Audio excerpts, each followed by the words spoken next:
пожалуйста, Мгм. знаком с этими сигаретами? Да, видел, как в магазинах их продают. Ну, я так подозреваю, что оно влияет на дыхательную систему в первую очередь.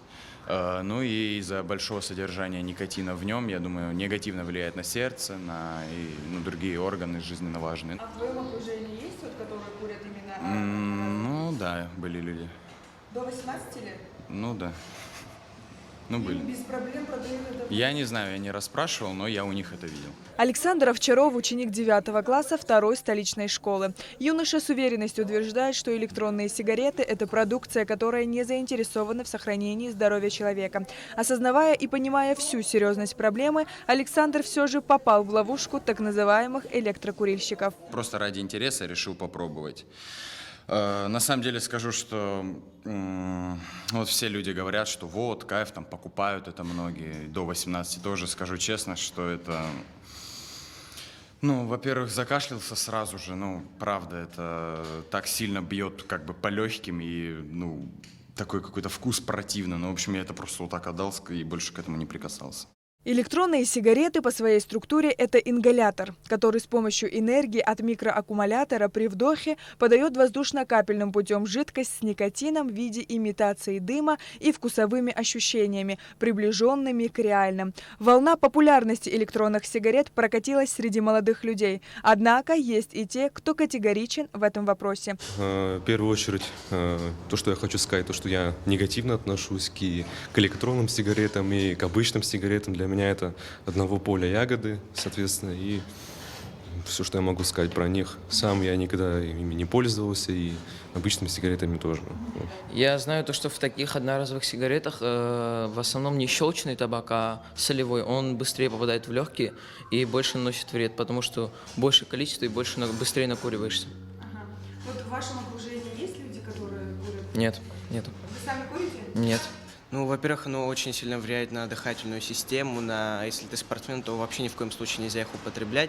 Ну, когда, например, кто-то, начинает курить, он не может один человек взять и начинать курить. Это вообще влияет от общества. Если в окружении кто-то курит, то он 100% тоже начнет курить, поэтому у нас здоровое общество, никто не курит из нас. Недолго думая, еще 2 молодых человека в ходе нашей беседы признали, что пробовали курить одноразовые электронные сигареты. Как говорится, не попробуешь, не узнаешь, говорят мальчики. В моем окружении я тоже встречал много людей, которые используют их.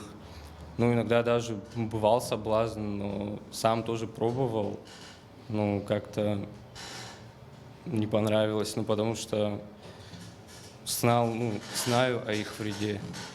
Ты сам купил или тебе предложили? Нет, предлагали. Предлагали. Да. Твои сверстники или старшие?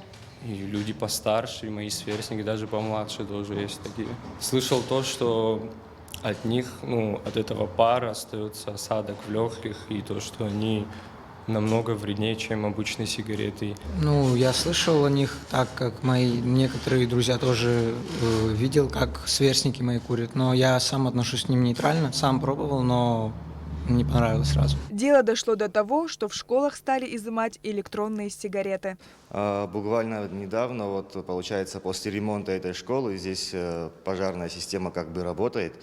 Ну, если сигареты, обычные сигареты, если будешь курить в уборной, там, в любом другом месте, нам может сигнализация заработать. Как бы они об этом подумали, наверное, и начали как-то приобретать эти электронные сигареты. Но я эти электронные сигареты обнаружил у одного, у 2 обнаружил, забрал.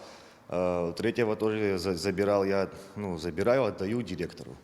Как бы впредь, чтобы они больше сюда не приносили, беседу проводим. Нужно отдать должное учителям и директору 2 столичной школы, которые, не покрывая своих учащихся, рассказали нам о существующей проблеме. Но, к сожалению, не во всех школах учителя были так открыты. Может быть, не об этом много еще не говорят, потому что еще не сильно знакомы с этой проблемой. И кажется безобидным курение электронной сигареты. На самом деле, сам факт курения электронной сигареты, для чего подростку нужно курить электронную сигарету? То есть как бы альтернатива сигарете обычной. А для чего подростку нужно курить обычную сигарету? Да? То есть вот тут надо задуматься и связывать эти вещи. Дети подвержены часто модным таким тенденциям. Откуда они берут финансы на это? То есть, если говорить о вреде, это очень вредно. В любом случае для организма, тем более молодого человека, который только формируется и растет. Электронные сигареты помогают бросить курить и менее вредны для здоровья, чем обычные, утверждают производители. Однако научных доказательств этому нет, но считать их безвредными нельзя, говорят специалисты. И врачи не должны их рекомендовать как средство отказа от курения. Ты вдыхаешь пар. В любом случае добавки, которые добавляются в жидкость при курении этой сигареты электронной, это точно не приносит пользу, потому что глицерин, который входит в содержание этого вещества, он оседает в легких. Все, что связано с центральной нервной системой, тоже напрямую страдает, и прежде всего память. Продажа алкогольной и табачной продукции запрещена на территориях школьных учреждений и других аналогичных объектов вблизи них. Мы посетили несколько столичных табачных магазинов. Одноразовые электронные сигареты есть в каждом из них. Продавцы утверждают, что лицам, не достигшим 18-летнего возраста, данный товар они не продают. А ведется ли контроль в этом направлении, это уже другая, не менее важная тема, к которой мы обязательно вернемся. Сария Кварацхеля, Инала Гухава, Абхазское телевидение.